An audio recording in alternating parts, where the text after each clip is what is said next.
It is my J'ai maintenant le plaisir d'inviter le secrétaire général, son Excellence Antonio Gutiérrez, à faire une allocution devant l'instance.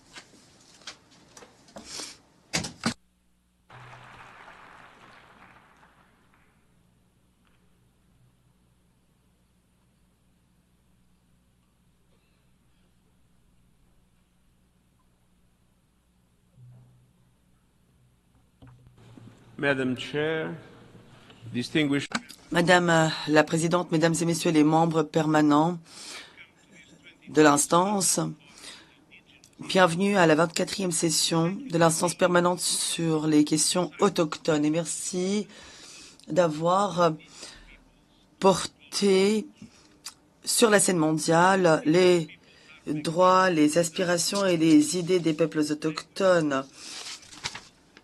Un monde extrêmement divers et diversifié, mais uni par des défis communs. Vous êtes les gardiens de la biodiversité et de l'environnement. Votre connaissance, vos pratiques traditionnelles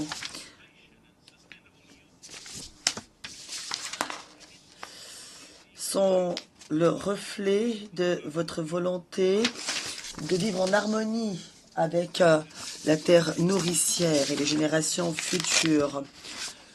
Le monde a beaucoup à apprendre de votre sagesse, de vos idées et de vos approches, de vos méthodes qui accordent la priorité à la santé des écosystèmes et qui les mettent au-dessus des profits économiques.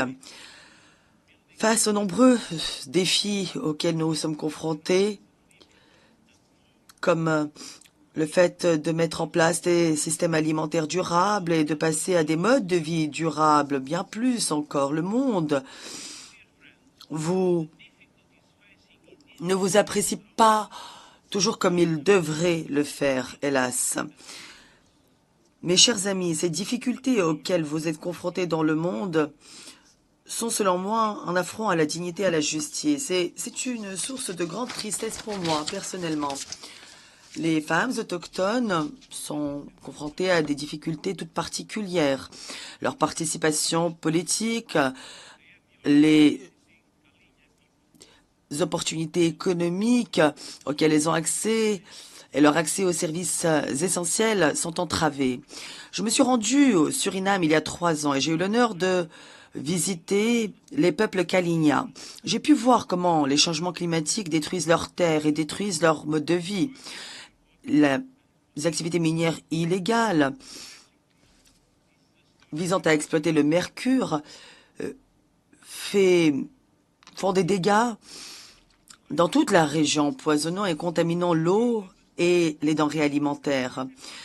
Mais cette histoire, elle ne concerne pas seulement ces communautés, c'est une histoire que l'on peut retrouver dans le monde entier. Partout dans le monde, les peuples autochtones sont en première ligne face au changement climatique, à la pollution et à la perte de la biodiversité, alors que rien de ce qu'ils ont fait n'a créé ces crises et qu'ils font tout ce qui est en leur pouvoir pour les enrayer. Les expulsions et l'exploitation illégale continuent de nuire à vos populations en violation flagrante de vos droits. Vous êtes confrontés à la marginalisation, à la discrimination, au chômage, aux désavantages économiques, à une violence épouvantable, alors que vous ne cherchez qu'à défendre votre terre, votre foyer. Bien souvent, vous êtes exclus des décisions qui vous concernent directement, qui concernent vos terres et vos territoires, et qui menacent votre sécurité alimentaire et même votre vie. En même temps, nous voyons que la menace plane, qu'elle s'aggrave. La course aux minéraux, essentielle pour la transition énergétique, ne fait que s'accélérer. La demande augmente, mais trop souvent cela s'accompagne de dépossession, d'exclusion, de marginalisation dans les décisions. Les droits des peuples autochtones sont piétinés, leur santé est mise en péril. Vous ne tirez pas parti des avantages que vous méritez pourtant. Chers amis, heureusement que nous savons comment rectifier le tir. Il y a 18 ans, la Déclaration sur les droits des peuples autochtones avait déjà présenté un modèle pour prendre des mesures concrètes afin d'assurer la survie, la dignité et le bien-être des peuples autochtones dans le monde entier. La déclaration a été utilisée par des tribunaux, des parlements, des communautés pour revendiquer les droits des peuples autochtones et pour mobiliser l'action politique. Le multilatéralisme, quant à lui, a enregistré des progrès également. Au cours de l'année écoulée, plusieurs pays ont pris de nouveaux engagements dans le pacte mondial numérique. Il s'agit de développer les compétences et les capacités numériques au sein des populations autochtones notamment.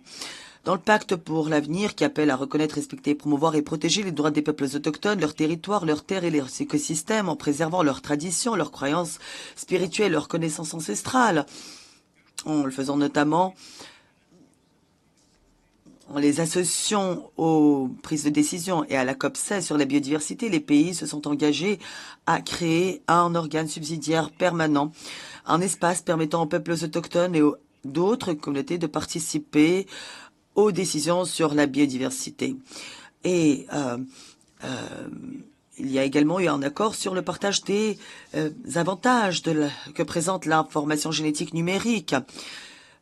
Une portion du nouveau fonds Cali vise à appuyer les peuples autochtones. Les peuples autochtones et surtout les membres de cette instance ont également contribué aux travaux du groupe des Nations Unies sur les minéraux essentiels à la transition énergétique. Les principes et les recommandations du groupe reposent sur les droits humains et notamment sur la déclaration sur les droits des peuples autochtones. Et pourtant, nous savons qu'il y a encore beaucoup à faire pour arriver à destination. J'entends vos appels à une plus grande participation, une participation plus significative, plus importante aux Nations Unies des peuples autochtones. C'est pourquoi cette année, nous mettons l'accent sur la mise en œuvre de la déclaration. C'est un appel à l'action urgent. Et j'aimerais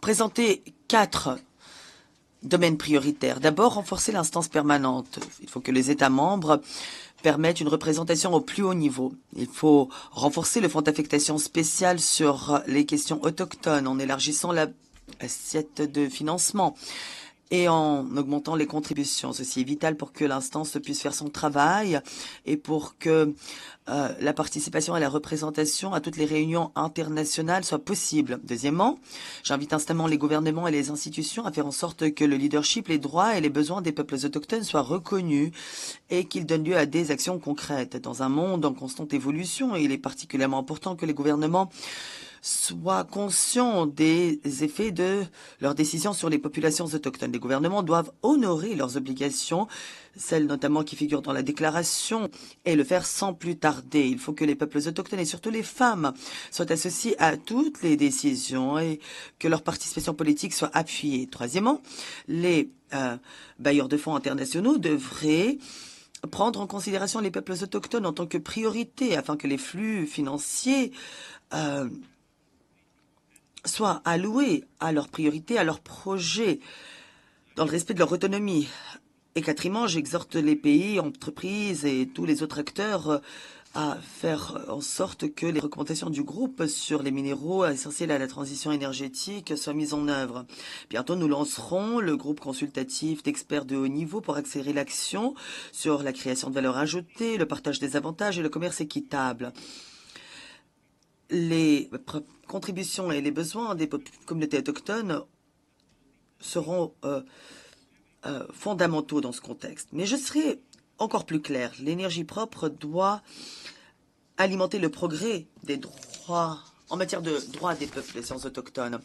Il faut préserver la dignité et la valeur de chaque personne. C'est au cœur de la mission des Nations Unies. C'est notre essence, notre raison d'être. Et parce que nous devons le dire aujourd'hui clairement, aujourd'hui et pour toujours, nous sommes avec vous tous.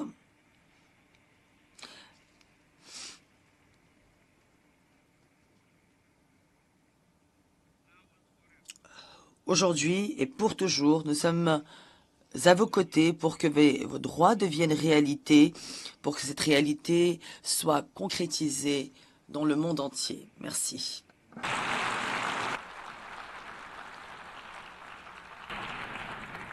Thank you.